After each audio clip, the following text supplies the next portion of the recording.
My name is Adam Neese, and in this video, I'm going to talk about 5 easy ways that you can prevent yourself from losing money and protecting yourself from chargebacks. Now, first and foremost, I want to say something that's inevitable and address the elephant in the room. Getting chargebacks suck, right? When you get that email from your processor that says, hey, you have a filed chargeback against you, or you actually physically see the money get pulled out of your bank account, that sucks, right? Nobody likes losing money, especially people that work really hard for it. And there's ways that you can actually mitigate that risk and prevent those losses from happening within your business. And here they are. Number one, very simple. I don't want to sound like a guru here or be like a broken record, but if you provide value and you do great business, you're going to naturally reduce the amount of chargebacks filed against you, right? It goes without saying that if you stand behind your work, if you provide great service and add value to people's lives, they're going to pay you for stuff and they're not going to want their money back, right? That's the source of most chargebacks that happen, right? Is somebody got paid for something and they feel like they got screwed and the person that received the money doesn't want to pay them back and all that other stuff, right? So first and foremost, goes without saying, number one, provide value and do great business. Number two, make sure you have solid legal agreements in place, right? Now, if you're a restaurant or you provide, if you're a convenience store or, a hair salon stylist, like whatever, you probably don't need to have legal agreements, right? You just need something that makes it easy to take payments and then that's it. If you provide digital marketing services, coaching, you build landing pages, whatever, make sure you have legal agreements in place that clearly state payment terms and the refund policy. If you want to offer a full money back guarantee, great. If you want to say no refunds, all sales or finals, great. At the end of the day, when that consumer signs the agreement, which also make sure that there is a credit card authorization form that has the full credit card number, zip code, street address, the expiration date, and the 3-digit code on the back or the CVV code on it, so that if they do file a chargeback and they use that card to pay you, you can pull that agreement and say, nope, sorry, they authorized me to charge the card, because that's one of the ways that people win chargebacks is they call their bank or their card issuer and they say, that wasn't me, I never authorized that transaction. That's like one of the most common reasons why chargebacks are filed. And if you, the merchant, have agreements in place that protect you and that literally has that person's credit card information with a signed authorization from the consumer or your customer, you're good, right? You have a better chance of winning that chargeback. On that agreement, make sure that all future delivery and recurring payment terms and really everything is covered from front to back. And you can have an attorney draft something up for you and make sure that it meets the criteria of your business and that you're doing good business also with that agreement. Now, number three, don't offer money back guarantees unless you're willing to fulfill them, right?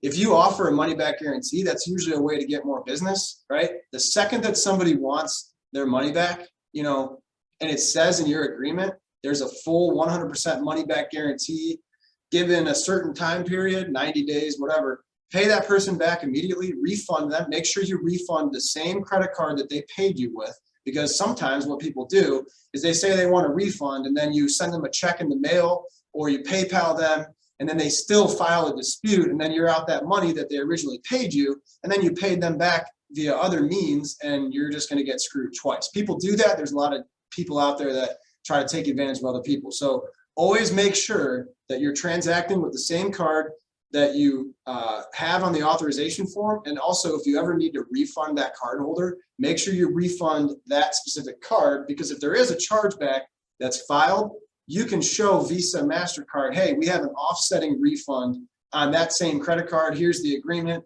This chargeback was filed, frivolously against me, and here's why I should win. That's helpful. Number four, if you sell something like funnels or manage Facebook ads or anything that involves like a time period attached to it, as you achieve certain milestones within your relationship that all corresponds back to your original agreement, make sure that you can clearly stand behind stuff, right? So if somebody says, or if your agreement says that you're not going to take a payment until you generate X amount of leads, or, hey, we really don't have any concrete, triggers that trigger payment, it's just a $5,000 a month retainer fee, just make sure you have that there. Because if somebody wants to say like, oh, there's gray area here, this guy told me that he was going to generate a ton of leads for me, and he didn't generate a ton, he only generated a few. Well, what's the difference between a ton and a few, right? You get into this gray area point. So it goes back to what I said about having sound legal agreements. Make sure that like things are as quantified as much as possible. You're never going to be able to get everything outlined in the terms, strictly defined. The closer you can get to black and white and away from that gray area, the better, right?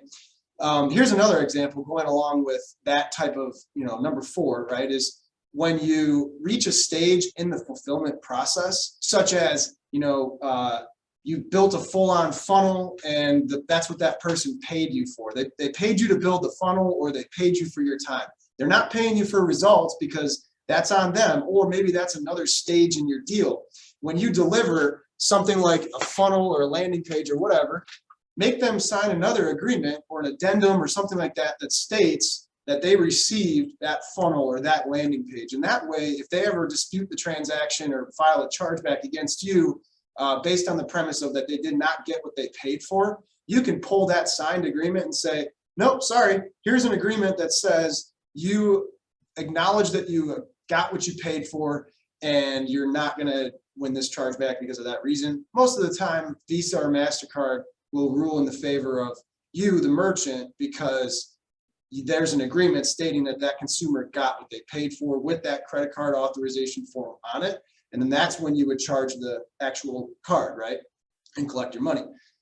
Here's the last one, the 5th one. Very simple. If you take payments over the phone, or what we call card not present, make sure you have AVS, or address verification service, enabled on your account, right? Whether you do invoicing, over the phone payments on a virtual terminal, recurring billing, make sure that the zip code and the street address is inputted on every transaction. Because if I steal a credit card, I can go buy something at the gas station. That's usually what people do. They go to the gas station and they do something, buy something there, a case of beer, whatever, as long as they don't have to put in a PIN number. Or they go to like a major retailer like Nordstrom and they buy a bunch of gift cards for $100, $200, and then they sell those gift cards for cash at like 50% of the price. That's how people get ripped off if you're a consumer, and that's how those fraudsters make money.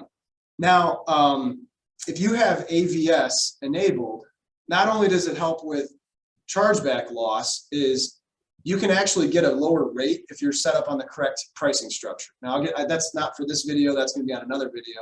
But when you can collect the zip code and the billing address, it adds more authentication and verifies the transaction. Here's why. You can steal someone's credit card number and get all that information because you physically have it, right? The issuing bank allows or lets, part of the authorization process is for the issuing bank to release the address verification. So when I pay for something over the phone, theoretically, I'm the consumer. I should be one of the only few people that knows my billing address and my zip code. So if I can pay for something online or buy a coaching service or whatever, and I give you my full card number, expiration date, the CVV code, the security code, and then also my zip code and my address, that will help verify the transaction. It adds more security.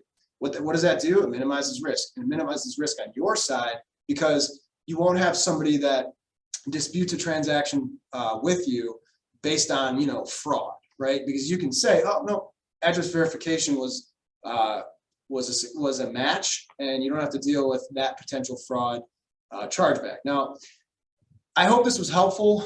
A lot of times with payment processing in general, or just like merchant accounts and chargebacks, there's a lot of confusion around this stuff, and it always makes sense, and it's helpful to have the right partner. So if you're looking for somebody that can manage your account better, make sure that you're prevented against chargebacks, you want to get some legal agreements done, comment below and we'd be happy to help. Thank you.